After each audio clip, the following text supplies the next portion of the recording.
What's going on, Lo? What's up, my dude? Hey. What's up, man? You know, not as cold as over there in Colorado, but it's getting a little chilly in Cali. Trying to stay warm, but having a good weekend, man. Shouts out to all the teams in the championship games, man, especially the Commanders. I'm rooting for that young rook, Jaden Daniels, man. He looks great. He looks great, man. Listen, I was thinking for a minute there, maybe Bo Nix could steal the thunder away from him, man. He had it for a few weeks, but man, I just got to say that Jaden Daniels kid, he is crushing it, man. He looks great. Yeah, it's cold over here in Colorado, man. Listen, it is very cold. Had my girlfriend come stay the weekend because it is chilly, man. It is cold, and man, oh freaking man, it is a cold one here. But it didn't get as bad as they said it was going to say. Like, apparently it was supposed to be like a winter vortex. It didn't get that bad. So honestly, I'm just happy to be here, man. It's glad to be here on another Sunday. And I'm happy it didn't hit for you, bro. But Daniel's saying KC, I hope not, man. I hope not, man. Not another one, man. We don't need another one, man. What's going on, Elaine? Welcome. Hello. How are you? Just popping in. I'm doing great. Yeah, popping in, popping out. That's how it be. I'm doing great. Oh, I just realized my Korok is just thrown. Hold on. Oh, no, not the Korok. Oh. That's my buddy. Okay, there we go. Hey. Yeah, I'm doing great. I'm recovering because I don't know if y'all knew. Shout out to any Puerto Ricans in the chat. This weekend is like the biggest party in the Caribbean / the world, and it's called La Calle de la San Sebastián. And your girl walked 17,000 steps yesterday. Thank you. Very nice. 17,900. So we partied, we walked, we drank, we ate. And I got home at midnight, so it's still fine, you know. All you good. Still got home at midnight? I still got home at midnight. I was show us the responsible. I want to see. Yeah. You had that timed perfectly, dude. Yeah, look at that. Look at his little buddy back there. His little buddy can't move. Hey, I lived in Hyrule for a while, man. See? You got it, Lo. You got it down. Didn't he? Oh, my, that man had it down. The Korok in the room with us right now, Leo. Literally. Oh my goodness. So it looks like Dad is happy that Daredevil is back. Yeah, we are so back. That one. We are all back. Yeah, we're all back. Right? We're back, y'all. We're back. It's good to be back, guys. It's good to be back chatting more geeky topics, y'all. Listen, we got the Daredevil Born Again trailer. Star Wars Skeleton Crew. It seems like there's some trouble in paradise with the Disney Star Wars stuff, which, can we be honest here? We kind of all saw that coming. We shocked? It's going to be a lot more conversation later on in the show, y'all. But honestly, I just want to say, they're struggling without the Skywalker stuff. And I hate to say that because I'd love to see some more non-Skywalker stories, but the viewership is struggling without it. So, hey, before we start, good question from Daniel. Spider-Man, without question. You'd be Spider-Man? Yeah, that's probably mine too. Damn. I love the webhead, so. Elaine? I'm thinking about it. Hold on. Damn, I'm on the spot. I love Captain Marvel. I love her. Love her to bits and pieces. I think she's badass. She's snarky. She's me. I like her. I would play her. I could see you with the suit too, and like you're just kind of badass, but also sarcastic and just bing bang boom. I like it. I feel like that or America Chavez. Oh yeah, let's go. Let's go, Laser. Laser is punctual today. Let's go. Always a pleasure. Good to see you, buddy. Good to see you. Laser, I got a question for you, man. How you think Elio's gonna do in the box office, man? I'm in between about that one, because I'm like, okay, it's a sci-fi and we know what happens, see Treasure Planet. But at the same time, it is Pixar. Maybe it'll break its way into the mainstream, but all the animated sci-fi stuff doesn't do great in the box office. So also, am I tripping, or is Elio opening at the same time as How to Train Your Dragon? Am I tripping? Is it? I gotta look at the release date. I saw it had some competition. That's why I'm worried for it. So that's a super mega competition. Okay, June 13th, Elio. All right. And How to Train Your Dragon. Uh-huh. Excuse me. What weekend? Yeah, are it you? does release on the same It day. is. That's Damn, wild. DreamWorks versus Pixar. Bop, bop, bop. Bop, Real bop. animation versus a live action adaptation. Operated. That's I think honestly they might cannibalize each other. That happens sometimes. So. It does. Maybe neither of them do that great. year last year with Inside Out 2, and I don't think any of us saw that coming. I'm not gonna lie, guys. It doesn't surprise me though, because Inside Out is such a big IP, like sneakily Fair. a large IP, that it was fair. like just overdue for a sequel. But y'all, let's go ahead and transport our way into the ship of the main meat and potatoes of this show. We're just gonna keep it like I don't that. know where the music of Biggity that bop went. boo. Scoobity bop bop. You know, she went scat. Well, we jamming today, y'all. All right, so Yeah. let's kick it off. If you're new to the show, we always kick it off with a check of the box office pulse. And to be fair, the pulse wasn't thumping as hard as the last couple of weeks, but One of Them Days makes a very impressive debut at number 1 with an 11.6 mil haul, edging out Mufasa the Lion King, which up until last week was pretty much dominating the box office. I believe last week it lost out to Den of Thieves. Wolfman kind of falls flat in its face here, opening at number 3 with just 10.6 mil. I know Boomhouse wanted a little bit more than that. Yeah. Followed by Sonic the Hedgehog 3 at number 4, and the previously mentioned Den of Thieves Pantera coming in at number 5. The Gerard Butler, O'Shea Jackson heist thriller kind of thing. That one's also not really doing that well, if I'm not mistaken. I gotta check the budget on that one, but I'm super happy for One of Them Days. I love Keke Palmer. SZA's awesome. I didn't really know she could act, so I'm very looking forward to seeing this myself. I haven't yet.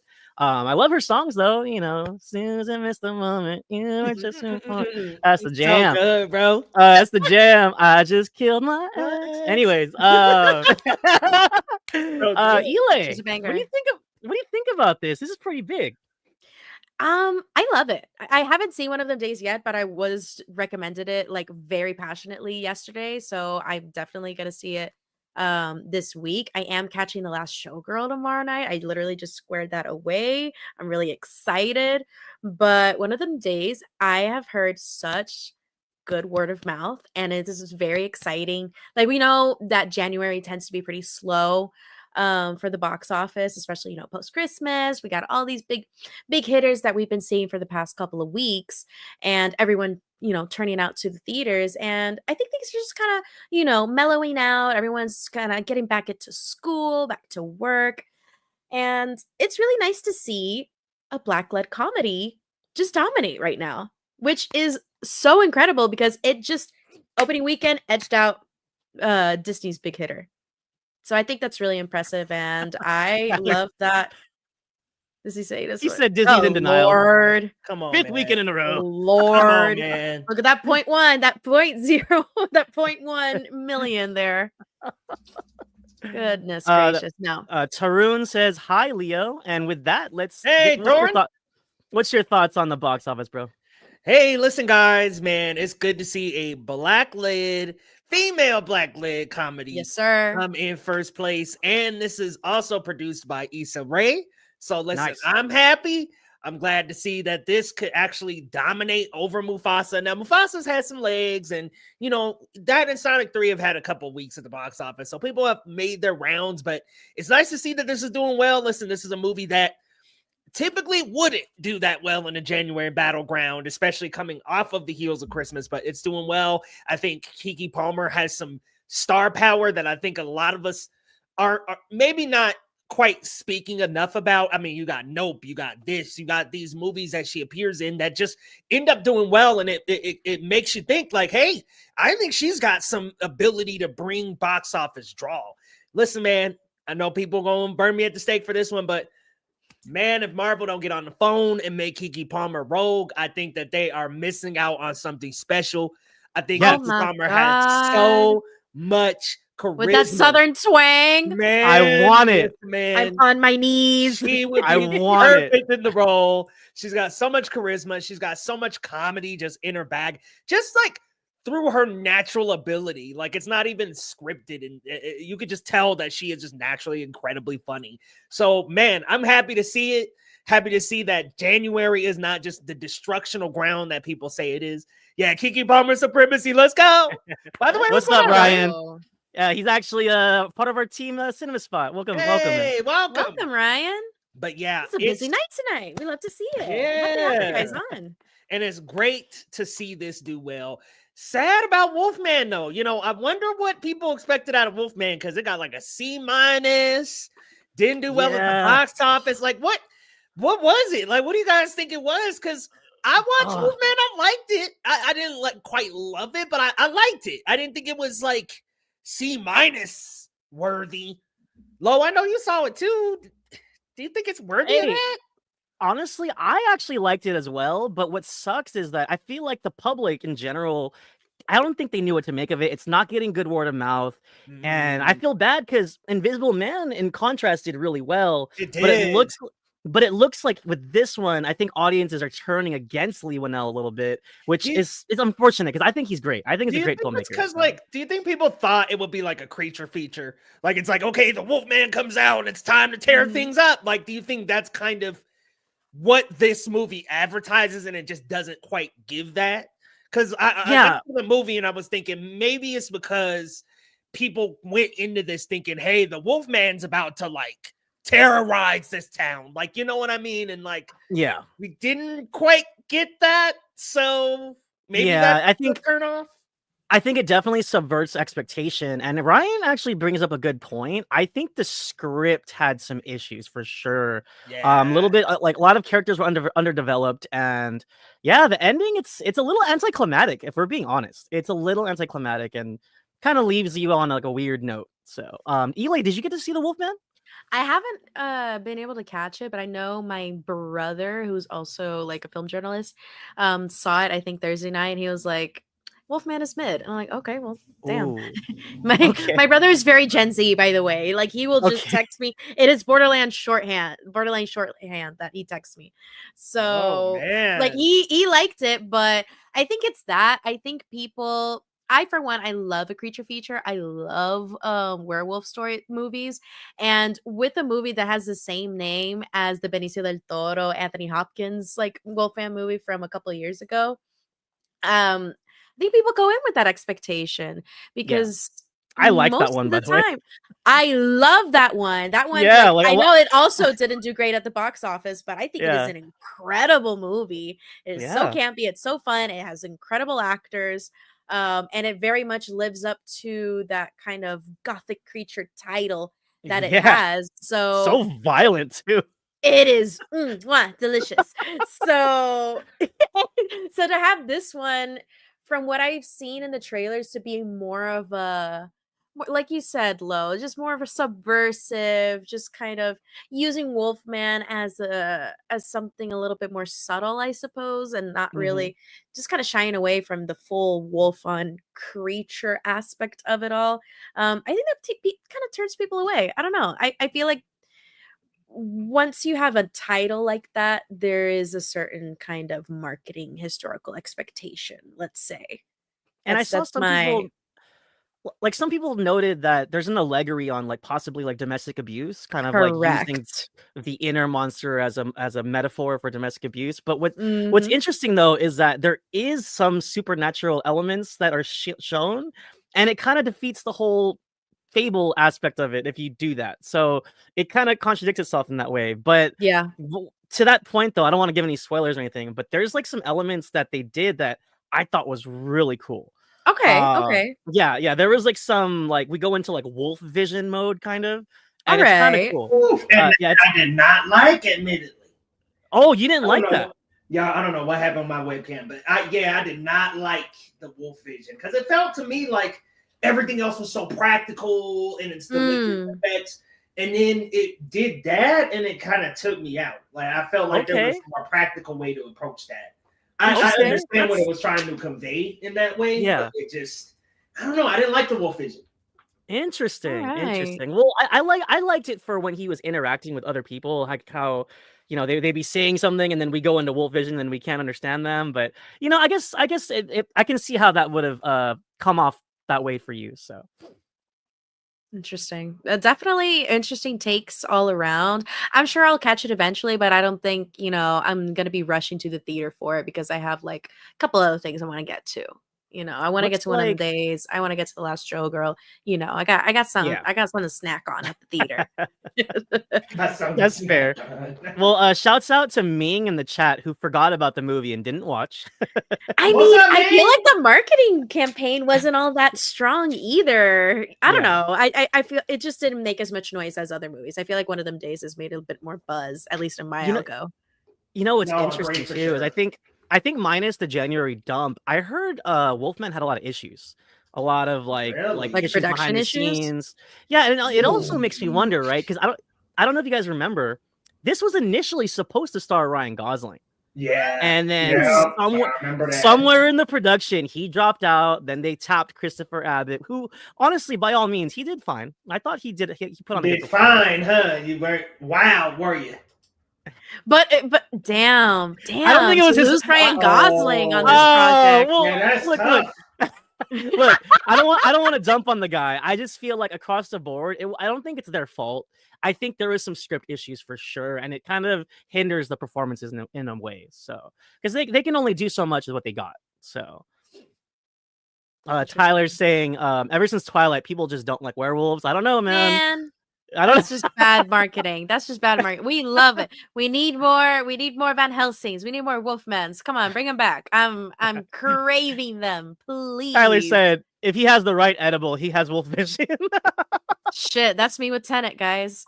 I got Tenet vision. Get Nick Nolan on the phone right now. I'll explain it to him. But with that being said, guys, I think we only had 3 films in double digits and really low double digits at that. So the box office has been a little down. We are starting to hit that slow season. But with that being said, I'm really, really happy that the number 1 film was One of Them Days. I can't wait to watch it. I actually might watch after this stream. So we'll see. We got a lot to get into, guys. So let's dive into our first huge announcement, guys. Like we said at the top of the show, we are so back. Daredevil Born Again released its first official trailer, guys. And look, Eli and Leo are the stands here. Look, I'm just a bystander. I haven't even finished season 3, but this trailer. No, come on, man. Y'all knew this already. Hold on. Loreto Marie. Look. I'm trying to tell you guys. This got me really excited, and I'm gonna binge starting tomorrow. Okay, I'm gonna watch all of Daredevil. I'm gonna be ready every episode, sir. Oh. Yeah, because I am here for this, man. Guys, the trailer looked brutal. We had like a 360 leg break, like in the air, and he smashes this guy's leg. We got Punisher back. And what I really liked, I had to put this picture in here because that lineup of masks when we had the reveal was so cool. I can't wait, guys. Of course, Vincent D'Onofrio, he's about to take over the city. It looks like we're getting Mayor Kingpin. Man, this trailer had it all, y'all. Leo, I know you were hyped, man. I know you had a huge reaction. Just tell us once more how excited you are for this. Oh, man. Listen, bro. That original Daredevil is probably Marvel's greatest live-action TV show. Sorry, nothing against Agents of S.H.I.E.L.D., but it just ain't no Daredevil. It doesn't reach that level, man. It's got this grittiness, this darkness to it that just none of the other Marvel shows have been able to achieve. And it's got this very down-to-earth perspective. Matt Murdock is not a superpower hero, so we see this guy struggle through his battles all the time and he becomes a victor through his hard fighting skills, not through his powers, not through his abilities. Obviously, he's got some heightened senses, but still, man, like he fights hand-to-hand, tooth and nail, man. He is amazing. And seeing Vincent D'Onofrio come back, phenomenal. Frank Castle is back, got the hatchet, ready to go down with. He's ready to go toe-to-toe with Matt. Man, we're seeing so much. And he's he's happy to see yes. Him. And we got Bullseye back too, man. Like, we just got so many people. We got White Tiger this season. We got Muse. Man, we just got so much going on, and it is like so many tasty things going on in this trailer, man. It's gritty, it's action-packed. But guys, I just got to raise the question. Are Karen and Foggy both safe? Because I don't think so. I think Foggy dies. I'm calling it now. I think Foggy is toast. Because we know that Karen Page dies in the comics. I don't think they're going to kill show Karen. I just think she's too important to the plot and to Matt to do that. But if you kill Foggy, you have that. Yeah, if you kill Foggy, then you still have that effect without having to kill Karen. I totally agree. I mean, I hope not. That's my mighty duck right there, man. I hope not either, that's what's gonna raise the stakes. That's what's gonna give us, that emotional turmoil. Like, it's still gonna hurt. But for storytelling purposes, Leo's got the sauce. He's got a point. Yeah, it's gonna have a huge impact. But Eli, look, like I said, I don't stand, but I jumped out of my seat. What was your reaction when you first saw the trailer? I'm home again. Mother, I'm coming home because this looks so faithful to the original series. This feels genuinely like a continuation of that story.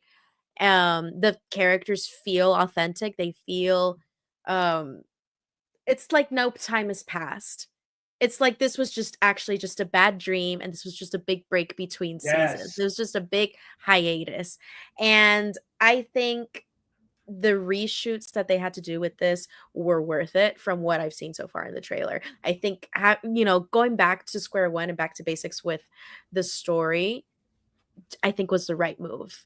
I think it, continuing to be relatively, I don't know if the word is faithful, but at least trying to be genuine and authentic to what the comic books are for Daredevil, I think is the way to go here. I'm really excited. I love this cast. I love these characters. Leo said it better than me. Like, this is just such good, not just comic book adaptation, but good television and good storytelling in and of itself. And like Leo said, what really sets this apart is that this is a street level hero. This is an actual, true vigilante that has to confront very real world problems. And now we have this even bigger threat with Kingpin as the mayor. Like, he is not only in a huge position of power, he's in a huge public political position of power. So there's a lot of really, really interesting room to play with here with the storytelling and the analogies that we're going to see, especially in today's day and age. So damn, I really hope they knock it out of the park. I think they will. I was gonna say it looks incredible. Really quick, I gotta ask you, Leo. Is it true? It sounds like I just heard rumors. Like, are we dealing with like post blip? Like, did Frank get blipped? Like, I heard some like rumors in the woods about that. Yeah, so we are gonna be dealing with blip stuff. Okay. I don't know to what extent, but yeah, this is gonna be post blip. Okay. Blip. I know, it's weird that we say it like that. Post snap, sorry guys. Post snap, should I say? That too. It makes sense though. It makes sense for the story, and it also is kind of an easy out to the time jump. So right. And it feels right for the universe. It's like, okay, we were Ash and now we're back. Let us continue. Not to like totally shit on the joke, but I mean like oh no, Hell's Kitchen was blipped. like all of Hell's Kitchen. Like only Hell's Kitchen. Damn, New York wishes, huh? But all that being said though, I'm happy that Daredevil is an MCU proper. I mean, he's already obviously appeared in She-Hulk and No Way Home, but to really tie in this manner with all of the irregulars, it's really, really exciting. So I can't wait. I'm here for it, guys. I'm gonna start my marathon tomorrow. What's up? Do y'all want Spider-Man and them to show up? Like, I feel like with this kind of show, maybe not. No. Maybe just save that for Daredevil appearing in their stuff and not vice versa. It's gonna feel weird. It's gonna feel like Dora the Explorer. I'm not gonna lie. I think we should let this breathe kind of like ease us back into this world, and then maybe look a teaser at the end, or we post-credit, bring it in. post-credit. Yeah, and we can have Daredevil in the films, but I wouldn't want the bigger picture to invade his story, if that makes sense. I kind of think, if anything, you bring in other people from this Netflix universe. That's it. Like, if you want to do a cameo, it's like Luke and Cage, you could call them the Defenders. Oh my God, what an idea! Oh my God. Holy crap! And they could team up. Yeah, we might be on the phone right now. Luke Cage shows up. Hey, remember we were like, what were we? Luke Cage is like Defenders the or something? No, I'm kidding. The MCU universe is gonna change, or whatever he said. Not the Rock stuff. Yeah, I think Ryan's hitting this on the nose. Ryan's saying maybe they'll just reference other events. Probably, yeah, that could be cool. They did that with the Battle of New York in Jessica. I was going to say Jessica Rabbit. Jesus Christ, Jessica Jones. Oh gosh. That would have been did funny. do that. It was always like they were always referencing the MCU, but kind of from a more distant perspective. Again, keeping it totally, grounded. It was subtle, like they would walk by like a newspaper bin, and it would show like the Battle of New York or something like that. Exactly, and I think that's it was the like way subtle. To go. Does it distract from the story? It just continues to enrich it and keep us connected to this wonderful world of superheroes that we like. Heck yeah, I'm here for it. Let's go. We are so back. I'm excited. Yeah, no, I can't wait. Like I said, I'm gonna start my marathon. I'm gonna dive in. So I'll let you guys know how it goes. I'll keep you guys posted. So I'm excited to hear what you think. So starting tomorrow, every single day, I'm just gonna live and breathe Daredevil. So love it. With that being said, though, let's switch gears here and just kind of remember the iconic, legendary filmmaker David Lynch. Unfortunately, passed away on the 15th of this year, and oh man, what an incredible mind! Just such a unique visionary, creating really just like legendary films like Eraserhead, Mulholland Drive, Blue Velvet, of course, the original film adaptation of Dune, which, love it or hate it, I actually kind of like it more than most, but for love it or hate it, it was an epic vision for its time, especially back in 1984, if I'm not mistaken. He also had some smaller films like Wild at Heart with a young Nick Cage.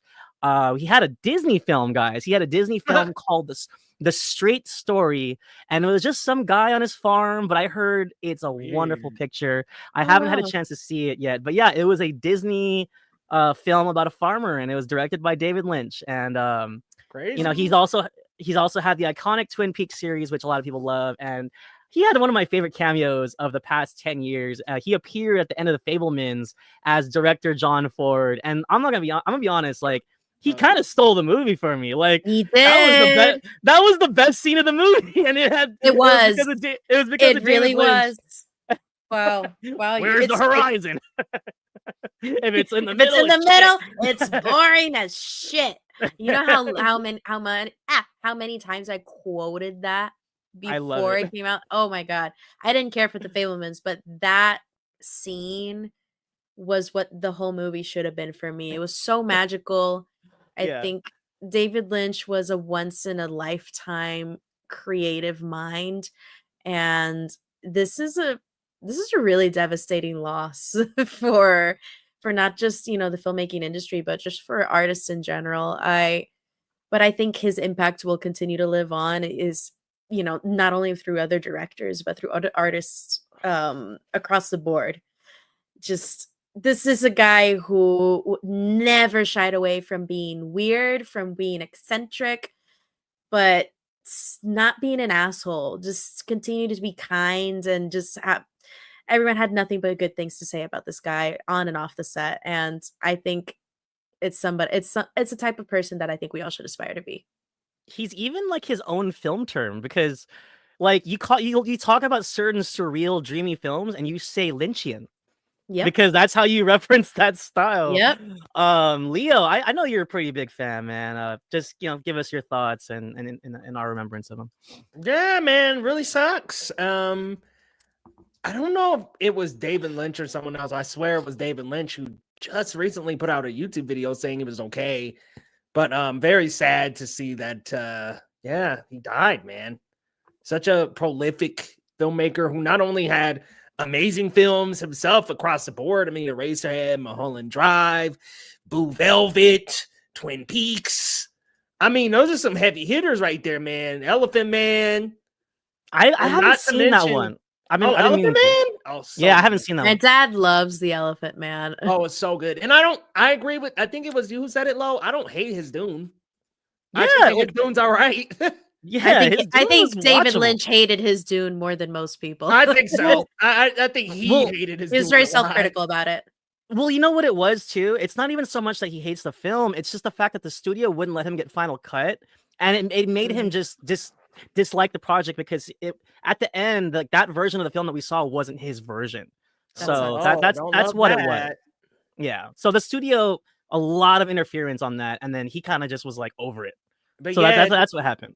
I saw a tweet put out by Big Screen Leaks, who said we should just really appreciate directors like Spielberg and Cameron and those filmmakers who are like getting up there. Scorsese. Those people were like getting up there, man, because like one day we're gonna get up and see the same thing about them. It's a grim thing to say, but we really gotta like be grateful about the projects they continue to put out because it won't be much longer, man. And this is unfortunate. Well, hell yeah. Look at that like frat group, or not frat group, but I mean, like, look at that bro group of like Coppola, Spielberg, Lucas. Like, they're all homies, you know what I mean? And yeah, they're getting up there. So yeah, I hear you. Hot take. I saw the comment. I didn't want to say anything. I was like, okay, I'm not gonna say. You know what? I'm not gonna say I disagree, but you know, of course. I like spicy takes. I will say this, y'all. Mulholland Drive put Naomi Watts on the map, and it's spicy. It's a little spicy bacon in that one. Yeah, Lynch was a freak, and I love freaks. Oh yeah, no, he didn't shy away. He had some horny pictures, you guys, but that's what was so fun. He really liked to push the envelope, and he really kind of made his audiences think. He didn't give us cookie cutter stuff, and I think that's what really made him like so iconic. Like he was just his own thing, and it's great. And he was always just saying shit, even if it wasn't a movie. I know that's such a stupid thing to say, but no, he that's really true. was. But that's he was just spitting. Every time he spoke, it was just something odd. It was that meme of just stop saying odd shit, and he never stopped. And I appreciate people like that forever and ever. And even like and even in quarantine when he posted those videos of every Friday. Gonna bring that up. Yo, remember? Oh man, he impacted every generation. He was goofing on Twitter, like he was just fucking around on Twitter. Hey, weird fact. Weird fact. He never won an Academy Award. Yeah. I know. Got that the honorary. But that's it. He was too weird for the Academy, guys. He was like the Academy gets weirded out, What's going on, Bob? Hi, Bob. What's up, Bob? Man. But yeah, may he rest in peace. I really hope R.I.P. R.I.P. I'm not gonna lie. Maybe in between my Daredevil episodes, I can sneak in a couple more Lynch films because I'm missing a few. I haven't seen Lost Highway. I heard that one's pretty fun. I need to see that one too. Yeah, I heard that one's a trip. I heard that one. Lost Highway. The trippier, the better. It wasn't pretty. Lost Highway. I feel like because I saw a clip of an interview the other day with Andy Cohen and the Severance cast, and he had just received the news, and he decided to break the news to like the cast in that moment and take advantage of it, which is it's a bit macabre. I'm not gonna lie. I found it a bit macabre. I was like, "Oh, did you work with him? Like he just died. Did you work with him?" And then Patricia Arquette was like, "Yeah, I worked with him on Lost Highway." I was like, "Ooh, it's kind of sad." Yeah, a little bit exploitative. I don't like. Yeah, it felt exploitative. Shame on you, Andy Cohen. Eek. Yeah, that was awkward. It was an awkward interview, but yeah, I remember Patricia Arquette being like, "Yeah, I was in Lost Highway." So. At any rate, us at Geekly Goods here, we remember David Lynch fondly. So, R.I.P. to the legend. May rest. Y'all, The Monkey released its first full official trailer. I saw it in the theaters, and if you guys haven't seen this trailer, that ish is bananas. Bananas. Yo, I did not know. Look, Osgood Perkins, he can't. I know you guys weren't ready for that. Osgood Perkins, writer and director, came out swinging with long legs, but guys, he's going bonkers with The Monkey, man. Bloody guts, lots of like sarcastic humor, just wall to wall chaos, and honestly, it's like kind of like a twisted version of like almost like Final Destination. There's just a lot of interesting things happening, but I'm here for it. I personally love long legs, and knowing this is kind of tongue in cheek, I think this is going to be really fun. It just looks like a wicked good time. Leo, did you see this trailer yet? I did. It looks very good, guys. I will say, it better not be an imaginary though. I don't want to see a movie where we barely see the bear or the monkey or whatever. I want to see more of the monkey now. Don't pull an imaginary. But I do think it looks like wild. If you look at the trailer, it looks like the monkey is literally like, "Hey, I'm here." Like, yeah, he's looking right at us. Like, yeah, like it better be, man. Don't do the Chauncey thing.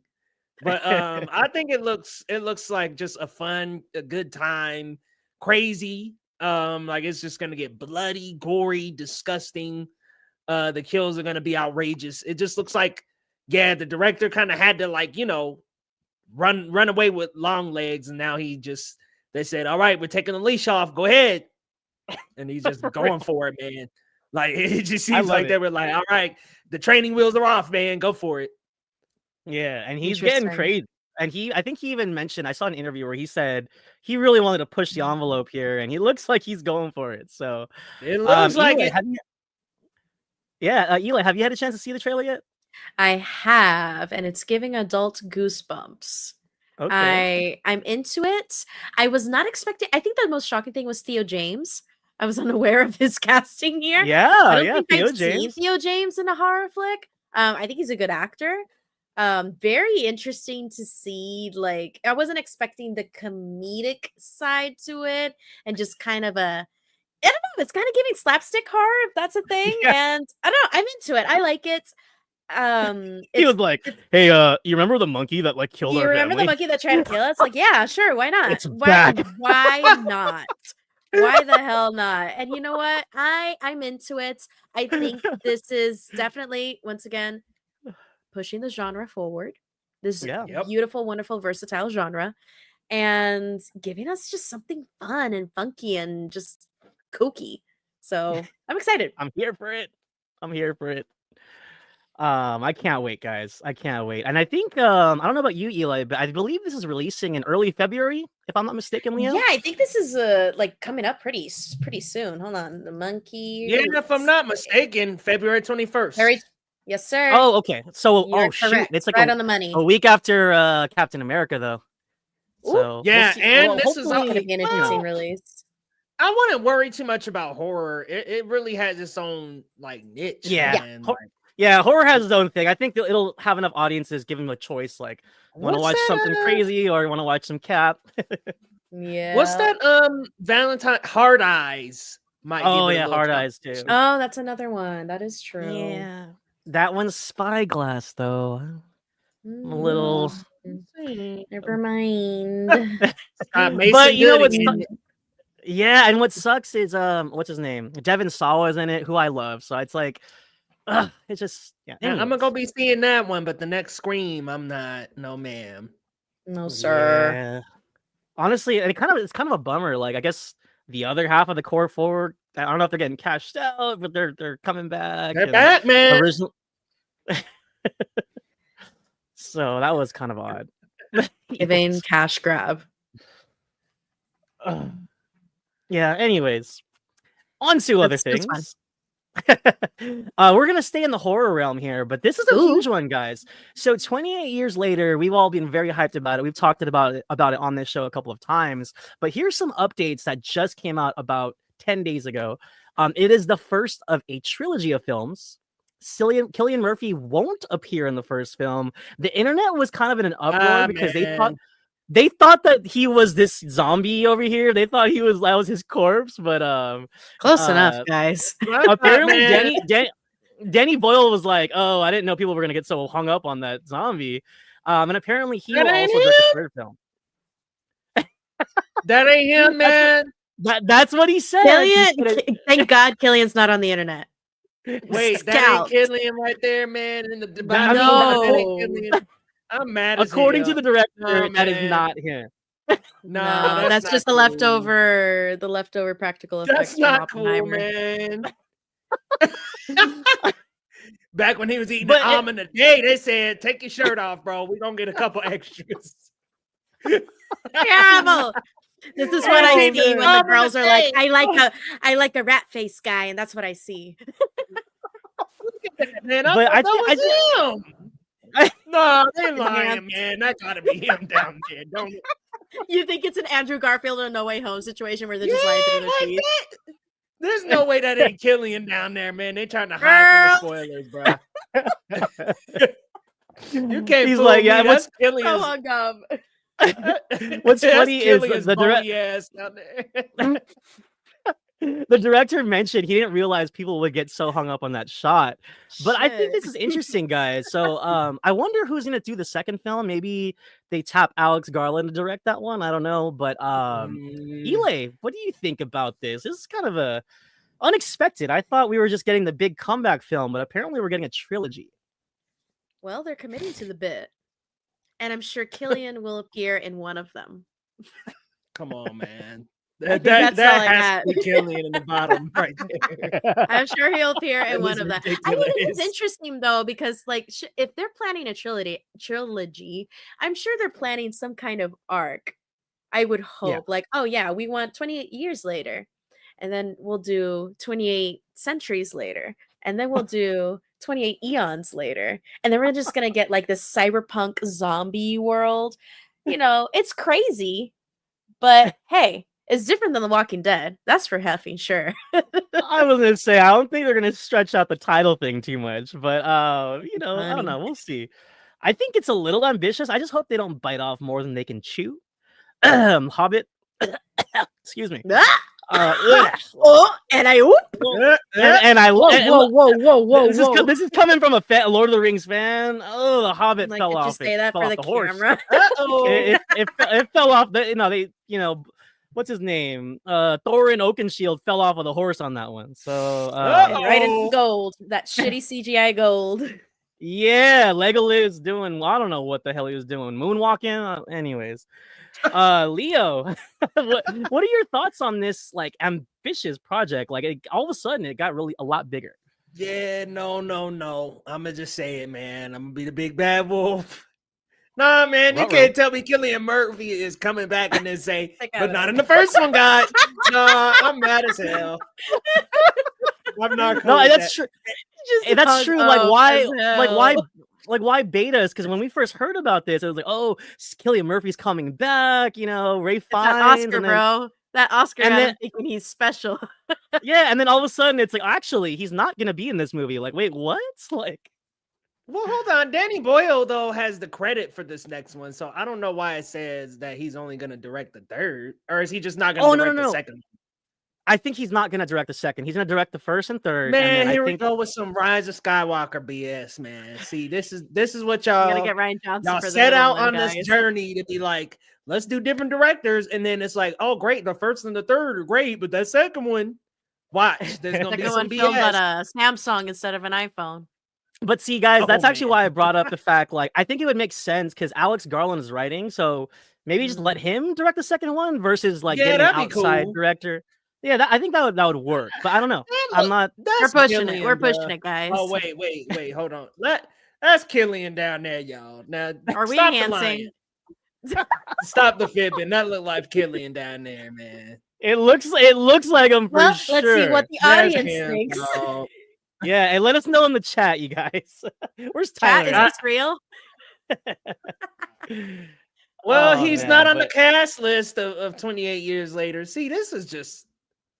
Oh, they took him off. That's goofy. Yeah, I don't know, man. Didn't they release a poster with him on it? Now on this, they cut him out of the movie, but Well, now I'm confused. No, I don't think so. Okay, maybe I'm mistaken. Maybe I'm mistaken. I think it was just a teaser poster. Maybe he didn't have his name. Imagine it was a fan edit. Yeah, it probably was. Damn, sometimes those fan edits, they got me going. Like they look good sometimes, you know. I thought the red lipstick Wicked edit was the real poster at first. Then I seen all the uproar, and I'm like, why? And it was the green so one. much controversy, dude. Oh Remember my that? God, dude. That was So crazy. Silly. So silly. Yeah. All right. Yeah, I remember that. Oh my God. It is. You are so right, Lo. It was a DeviantArt like poster. Okay, see, I'm gonna they send got it to me. you. Damn it. It's a good one though. It's a good one. But so see, look, you go. There's a lot of graphic designers out there, man. They're good at their job. All right, this so is super random. Oh, go ahead, Lo. Go ahead. My bad. Oh no, go ahead. I was just gonna say to the chat, let us know. I was gonna move on, but what's up? Yeah, let's go to the Skeleton Crew. We'll go to Skeleton Crew. Okay. My bad. No, you're good. Star Wars Skeleton Crew has the worst show ratings of the franchise, even worse than The Acolyte. I'm gonna pose this question out to y'all. Is Star Wars in trouble? I will say this. I thought Skeleton Crew was lovely. It was fun. Unfortunately, the series did have a $136 million budget, and ratings steadily from the first episode kept going down and down and down. Almost nobody watched the finale, which was very good, by the way. I liked Jude Law's performance, and I thought the kids were great. I think some of the characters were a little undercooked, but more or less, I thought it was a fun little adventure, little Amblin light, very E.T., very Goonies, but Star Wars style. And I thought that was really adorable. But Leo, I know you didn't get to see much of it, man, but I mean, Disney Plus and Star Wars is just not finding their footing here, minus Mando. Man, I think they got too much stuff going on, man. I think that's the problem, is like too much and not enough at the same time. It's a weird mixture of stuff going on with D+. I think Bob Iger came back and was like, all right, we got to focus on theatrical again. We got to focus on getting the people back to the theater. And that kind of took the momentum away from Disney Plus. Because I feel like, okay, now they're pushing for Daredevil Born Again and for Your Friendly Neighborhood Spider-Man, which I think that might be cooked as well. Even though it's a Spider-Man project, I think that might be DOA. But anyway, yeah. I think the problem here is, unfortunately, you don't have any ties in the Skywalker saga. So there goes all the casuals. And listen, somebody was chiming and chirping about not having no Skywalker people. I wanted more Star Wars, but like at the same time, it makes me think, are they like the identifying factor of the franchise? Are they the type of them and the Filoni characters? They just seem to be the beacons to bring more viewership into this franchise outside of the movies. But like, I think it's time for Star Wars to step back into the theaters. I think the D+ shows ain't quite working unless they are attached to the Skywalker or Filoni sagas. Otherwise, it's just not working out for them, unfortunately, because Andor has the same issue. Damn. Viewership for that one wasn't that high. So I just think it's a couple of factors. No Skywalker connection. Also, I think Star Wars, man, these TV shows, man, their reputation is just kind of low. Think about I think honestly, ever since Kenobi, all of them have kind of fallen flat. Ahsoka didn't do that well. Yeah, Acolyte obviously was like the worst of the bunch, and this was rated even worse. People, what's interesting too is that reputation has just gone down the drain, hasn't it? Huh? Yeah, word of mouth is bad. And, man, she was such a great character. Shouts out Daphne Keane. But you know what else? To your point, Leo, like when I would watch the show, it's like Skeleton Crew's not even on the main banner of Disney Plus. Like they weren't even pushing it that hard. No. Like, so I don't know. Yeah. The issue here is I'm like, I don't know who the marketing team was for Agatha. Whoever that was, you bring them into all the shows. Yep. Because they're struggling to find their identity. I think this show has an identity issue because there's a little bit of like Spielbergian, explorational kids going on here. Like there's kids and there's this curiosity, this sense of wonder. But like set in Star Wars fans are like, all right, where's Luke Skywalker, bro? Where's Darth Vader? Where's Mando? Anybody? Hello. I just think there's a little bit of an identity crisis going on here. And honestly, what sucks, Leo, is I don't think there's a win-win here There's not, because sadly, 'cause, like, it's like I think diehards want fresh stories, and then casuals just I guess they're just too comfortable with what they had. I guess so, man, because I wanted new stuff, but I'm like, listen, this is good from what I've seen. I saw 3 episodes, very, very interested. I really liked it. But even seeing the 3 episodes I really liked, I'm not rushing back to get more, which is unfortunate, but it just makes me, I guess I was a little nervous that it'd fall off, in all honesty. Yeah. How about Just you, like Eli? the Did you watch it at all? Acolyte. Yeah. She said Eli, no. No. I totally no. missed the premiere. Oh. Past the trailers when they dropped, I didn't hear a peep about the show like until like 2 weeks ago, where you guys were talking about like, oh shit, that show dropped already. Like I Yeah. genuinely had it in my brain for some reason. It was a 2025 release. I don't know why. Hey, No it's worries. like Honestly, So it just completely flew under the radar for me. Like I might But- catch up to it, but from what you guys are telling me, like they See, hired that's the how much new to the Tumblr table. girlies. They hired the Tumblr girlies for the Agatha marketing. I'm like, bring them back. Mhm. What happened? Look Yeah, at the and power. I just The to power that of the point- Tumblr girlies, let me tell you. like to that point, like nobody was talking about it. It has really almost like 0 word of mouth. Even like in our Lem- critic circles, no one was really talking about it. So it's a Lem- lot of unfortunate things, and the marketing, of course, just atrocious. And, me and ask it's you, sad because Lo- it could have been their Oh. Stranger Things. Yeah, it it should have could've. been. Well, let me ask you, Lo. I'm curious. In Star Wars circles, is there a lot of talk about it? Like, is there like a lot of talk in like the So- Star Wars Twitter side of things? So fortunately, I am in Star Wars Twitter still, even despite all the controversy. But a lot of like the people that I follow love the show. A lot of the diehard Star Wars fans like were over the moon. Oh my, I saw people posting like hashtag Skeleton Crew. They were all about it. But it was a very small faction of the Twitter sphere, and the Twitter sphere is a very small fraction of the internet.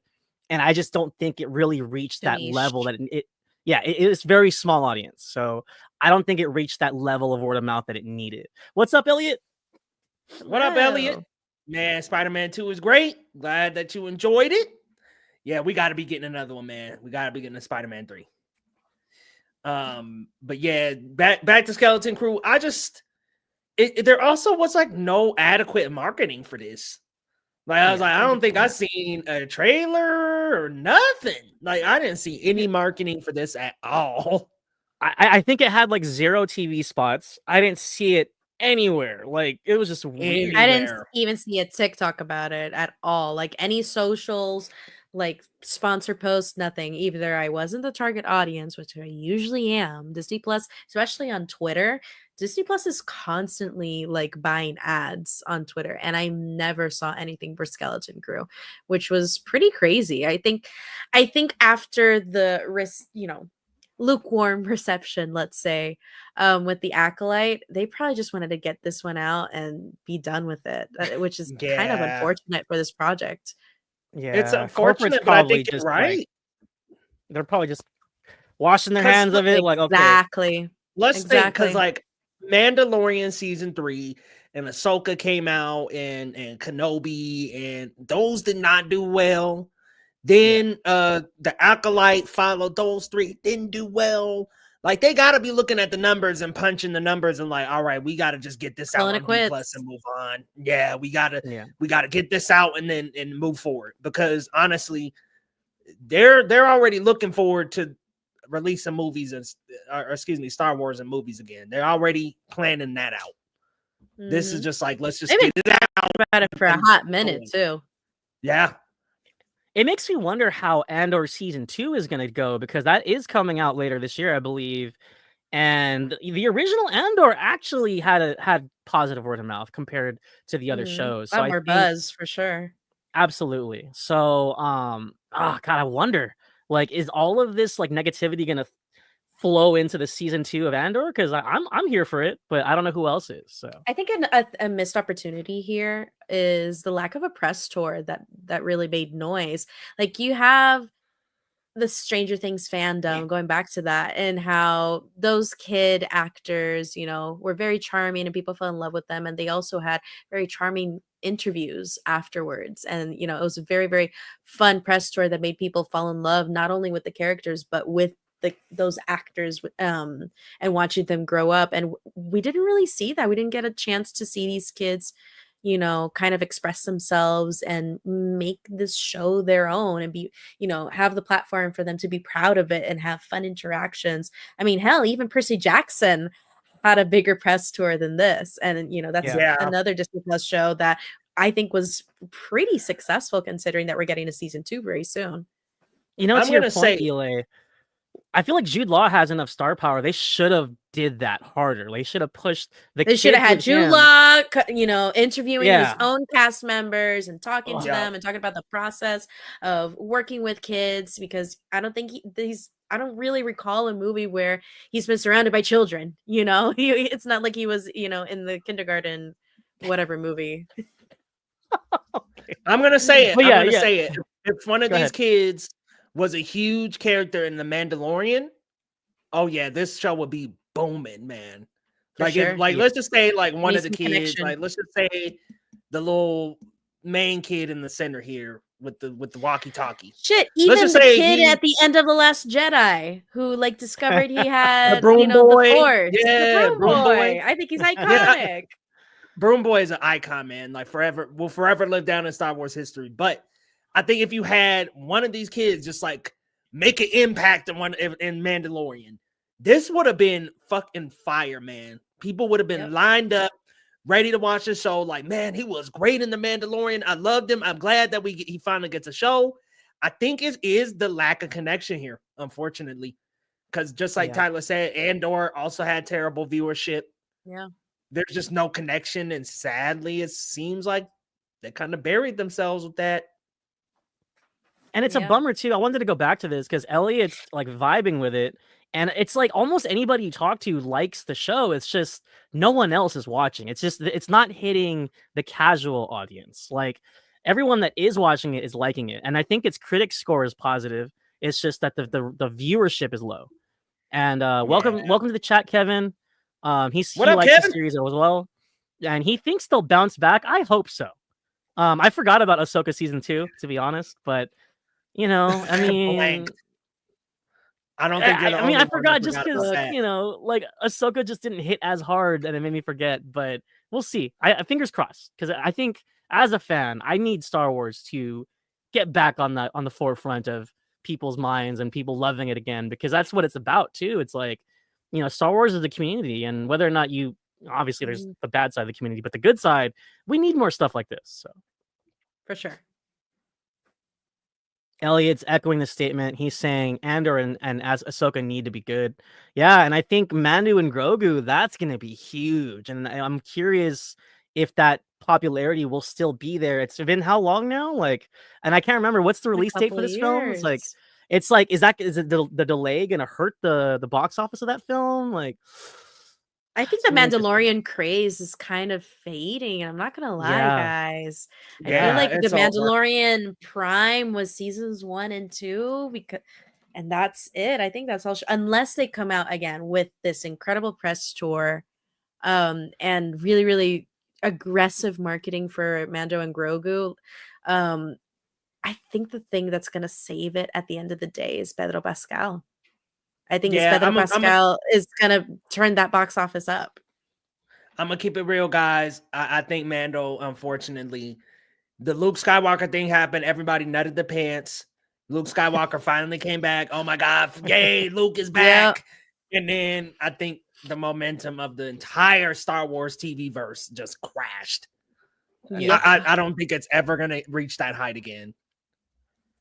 Interestingly enough, crazy. Eli, I think they should just push the hell out of Grogu, because that initial oh my God, it's Baby Yoda. I think that was a big deal too, especially in terms of merchandising, and everybody started getting the Baby Yoda toys and shirts. And time for him to be a Jedi, homie.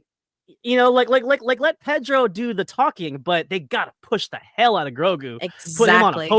Put him on a poster again, get people excited again, Nah, put him on a poster Have with a Grogu lightsaber, literally homie. respond to interviewer questions. I like Hello. that, Leo. No, I like that. But Hey, he needs put to him on a talk poster. now. Put him on a poster with a lightsaber. Yes. No more cooing, bro. It's time for him to grow up. He said, "I'm sending Grogu to college." Get Hey, for to real talking, though. man. Hold on. No, it's to Leo's point. We spent 3 seasons, and this dude is still Google guying. Like, bro, you are 50 years old. Well, Wake up, Yoda dog. was hundreds of years old. Well, This of course, poor it's baby for the dunking on Yoda him. equivalent of a baby, but still, Yeah, come on, man. yeah.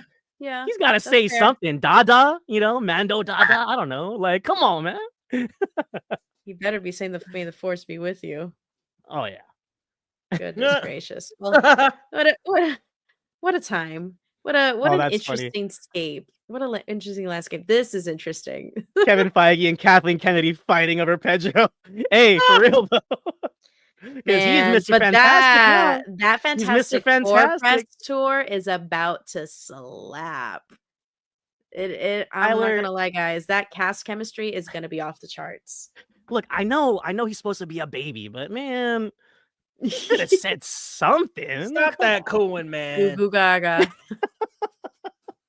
Damn, we're just hating on kids today, huh? Shit. F them kids. Good lord. All right, y'all. That about wraps up the roundup. We have rounded it up. All right, What I'm going to ask you time. guys a couple questions. Let's talk a little bit about the AI spillage here with the Brutalist. Ooh. So supposedly this is coming from an article that was an interview with the director, if I'm not mistaken. And they talked about using AI to enhance the Hungarian accents and to also help out the details of the architecture and also have a little bit of architecture in the background. What do we think about that, y'all? Because I'm going to just be real. I think that that's grounds for disqualification, if you ask me. I think 100%. as an actor and as a director, as a film creative of any sort, like this can't be happening. You can't be using AI to enhance accents. Like, just let the actor use their natural talent to make the accent as close as possible to what you're trying to get. I don't think that's fair to other competitors who didn't use AI. Yeah, it ruins the integrity of an acting performance for sure. And what sucks is I heard Adrian Brody and Felicity Jones were really, really putting an effort to learn their language, the Hungarian parts well. And whether or not the accent sounded perfect, I don't think it I don't know, to computerize it is just, it gives me the ick. It's like, I don't think we should be digitizing anything. Just let an actor perform and just leave it at that. The minute we like jump into computers jumping in there, it just ruins the entire integrity of the project. Yeah, for real. 100%. Eli, how you feeling? Man, y'all remember theater camp? Yeah. The scene with the tear stick where they say that it's doping for actors. This is AI has become this slop that is just doping for artists. Like, why do this? And I totally agree with you, Leo. I know it's harsh, but with such an aggressive threat to artistry and filmmaking as a whole, I think it needs an equally, if not more aggressive reaction to against it. Because why would you artificially enhance an actor's performance and then pretend to be qualified in a competition that is taken very seriously for the past nearly 100 years? 100 years. And at base minimum, we can criticize the Academy all we want, and it's very valid. But at the very, very core of it, at least we are judging it based on the actual true performance of an actor and their craft. And when you put artificial intelligence in the equation, we lose the word craft entirely. Yeah, I just think that's not fair. Yeah. Mic drop. Elliot says he read the article and they should have got someone who's Hungarian to do the voice dubbing well. I was curious to check this film out, but now I Would have won't, been and it cheaper. shouldn't be an award-winning material. Yeah, I just don't understand. I don't think at any point do you need to use AI. I think don't go to such large shots of the architecture if you CGI can't is make it for. Especially Yeah. that, like, you have such good CGI artists out there that deserve to be paid well and do incredible work. Like Challengers is a movie that uses CGI, but people don't think of it like that. But it uses CGI in a lot of scenes, and they look incredible, and they don't feel, they don't feel fake. Like you get into the fantasy of those, tennis ball POV shots, and they look really good. And the purpose of it is to immerse you into the scene, even if it doesn't look perfect. But that's the artistry of it. So, Exactly. It's like if Wes Anderson and Grand Budapest Hotel did an AI like generation of the hotel instead of something hand painted or handmade. Ridiculous. Yeah, that would ruin it. No, exactly. Or like a stop motion sequence that isn't genuine. It's like, is it even art anymore? No. So yeah, no, absolutely not. I everything with AI minus. See, I don't even know how I feel. How do you guys feel about Secret Invasion with its title sequence? Because it's like bad. Missed the plot. It missed the point entirely. I think like it was to your just point, a poor Eli. Like there's someone that could be doing that job, and they're losing it out to it. Yep. AI. Exactly. And it would have made it look better, because that sequence looked really bad. And I get like they try to sell it as a plot point, with the whole, we didn't even have humans make this opening title card. But it's stupid because it's not even a show about robots. It's a show about aliens that tries to humanize them. Yeah. Yeah, that was just missing the plot. Missing the plot, guys. Missing the plot. No, and it's just that is just really the past, I don't know, year or so, like past couple of years with this whole AI topic, Very especially in weird. the last year with the Late Night with the Devil in particular. I think this also caused a lot of controversy with the use of AI in their production design. Just It don't just do takes it. away Just from the hire someone. credibility. Exactly. It also takes away from the credibility of the project, and it just makes you look bad. And I hope we keep that energy up. I hope we don't just conform to artists using computers as a crutch. Computers should always be a tool. Everything should be a tool towards executing your artistry. And AI, guess what? AI is also like a violation of a lot of ethics, like ethical codes. And at the end of the day, you're still stealing from somebody else's intellectual property, because that's what the machine learns from other creations made by humans. So it's never going to be original. Trash. It's trash. Take it out. Take it out. It stinks. It's going in the trash. Yeah, it's all been downhill since they made that opening. For sure. It just has not been a good use of artists, and yeah, you're taking away work from other people. But speaking of taking away work, guys, for like 10 hours, TikTok was taken away from us. Did you guys try opening it up? Because I opened the app, it was banned, and now all of a sudden it's back. Yep. What an odd, weirdly timed mishap, if you will, right? No, one of my weirdest, strangest flexes is I've never in my life opened up a TikTok. I've never downloaded the app. I've never downloaded the app. Person I've met. I've just seen whatever y'all post, but yeah, I don't use TikTok, so I didn't affect me. Come on, bruh.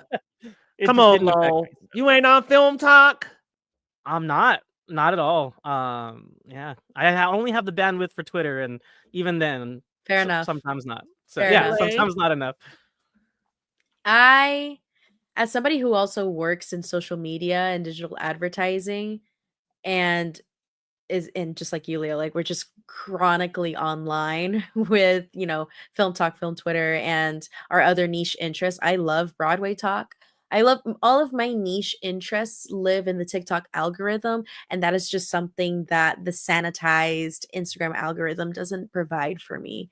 And at the end of the day, this is whether you like TikTok or not, the fact that the government is trying to censor and ban our communication platforms, because yeah, you could say, oh, TikTok is just, doom scrolling and brain rot and all this and that, but it's another communication platform where people have shared their situations, they have shared educational tips, they have shared, their life stories, they have been able to grow their small businesses. It's still something that should be for the people by the people in that sense. And it was really dystopian to see not only TikTok just get banned just for political reasons, but also everything else that that company owns, including CapCut. And CapCut and TikTok are part of whether the US government likes it or not, they are a big part of the what's it called? The gig economy. Like, these are very, very, very big economic drivers for influencers and for small business owners and content creators as a whole. And I just think, whether you like TikTok or not, I don't think the government should be deciding whether or not we should be able to access or consume it. Because I find it to be censorship, and it's a slippery slope, guys. It's scary. I really hope that this gets resolved, but I don't wish to see Meta continue to monopolize our social Oh media God. channels. And it's what's happening. It's been what's Yeah. happening for a very long time. Just today, CapCut got banned at midnight, and a couple of hours ago, Instagram dropped the new announcement that they're going to have an in-app video editor with the same icons and everything Same as icons. Snapchat. Kind of weird. It is super weird, and it's just rich American conservatives wanting to continue to control everything and controlling the content we consume. Scary stuff, guys. So stay Scary safe out there. stuff. Keep reading the news. Keep in touch with your community. That's something that I was telling my fiance today. Like, we owe it to ourselves, and we owe it to the people around us to stay informed in any which way that we can, and continue to read and continue to just be conscious of things, so that we don't become complacent in our own little bubbles. It's very easy. It's very easy to stay in our bubble because it's just more comfortable. But sometimes you got to be a little more uncomfortable to get things done. Yeah, it's just I think this is such a valuable tool for people to use, for people to spread not only the bad messages, but also the good ones. It's a very Exactly. useful tool, I think, for content creators, for educators, for everybody. I don't think it should just be censored like this. And it sets a dangerous precedent for the future. I noticed that now TikTok really has make a icon, like make a character, kind of like Facebook. Yep. Also has like a Facebook connecting thing, kind of weird, but you know what, guys, we're not gonna get too far into it. I just think it's very unfair, especially to the creator and gig economies. Like, that would just put a lot of people out of work. So I hope it's back. I hope it's here to stay. Hopefully we do not go through any of this fiasco again, but yeah, very, very dangerous precedent here. But guys, we're gonna wrap it up there. Thank you all so much for coming through. We had a busy chat tonight, so thank y'all for showing up and chatting with us, guys. We'll be back same time, same place next week. Let's go around the horn and let the people know what we got coming up and where they can find you. Starting out with you, Elaine. Gosh, you can find me at Captain Melendez on Twitter. I'm going to keep calling it Twitter, Instagram, Letterboxd, and TikTok while it's up. Shit. And you can also find me and my wonderful, talented colleagues over at the Puerto Rico Critics Association. We just had our PRCA Awards, which got a lot of buzz over on Film Updates, and Substance Director Coralie Fargeau retweeted us like multiple times and thanked us because she basically swept our award. The Substance won Best Film of the Year, Woo! which is so Awesome. exciting. So exciting. Coleman Domingo replied to us because he won Best Actor. So Awesome. I'm just so grateful. I'm so proud. I'm so proud of the work that we continue to put out, and so excited for what we're going to continue to do this year. Well done, y'all. Well done. That's great. Congratulations. Thank you. Lo, where can the people find you? What you got coming up?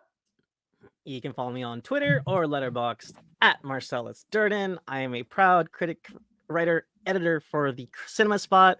Follow us on all socials at the Cinema Spot and check us out on thecinemasspot.com. I finally finished my review for Sing Sing just in time for its re-release into theaters as A24 pushes Sing Sing into the award season. Fingers crossed for Clarence Macklin to... He really deserves a Best Supporting Actor nom. I'm pulling for him. One of my favorite performances of not just this year, just of the past decade of the 20s that we're in. He's just really put on a really heartfelt, earnest performance, playing himself, because Sing Sing is a true story. So check out my review on thecinemasspot.com. I also have a review for War of the Rohirrim. We got a review for Baby Girl. Good girl. We got Nosferatu review, all kinds of stuff. Check us out at thecinemasspot.com. Go check them out, guys. Definitely be sure to check them out, y'all. And if you're on the main channel here, Geekly Goods, come on over. Say hey. We'll be back here at the same time, same place, y'all. We've got a review up for the new Jamie Foxx and Cameron Diaz movie, Back in Action, as well as I have a Wolfman review dropping tomorrow. Guys, there's a lot coming up around the corner. We got more Sakamoto days. We got Cobra Kai coming up in February. So y'all be on the channel, be on the lookout. We got a couple videos in production right now. Sonic 4, guys. Everything we know about the movie so far, it has been greenlit and there is more details to talk about. So come on back to the channel, guys, because there will be more content this week coming up and in the next month, guys, because there's plenty to come. So y'all, come on back to the channel, same time, same place, and we'll see y'all next time on Geekly Goods.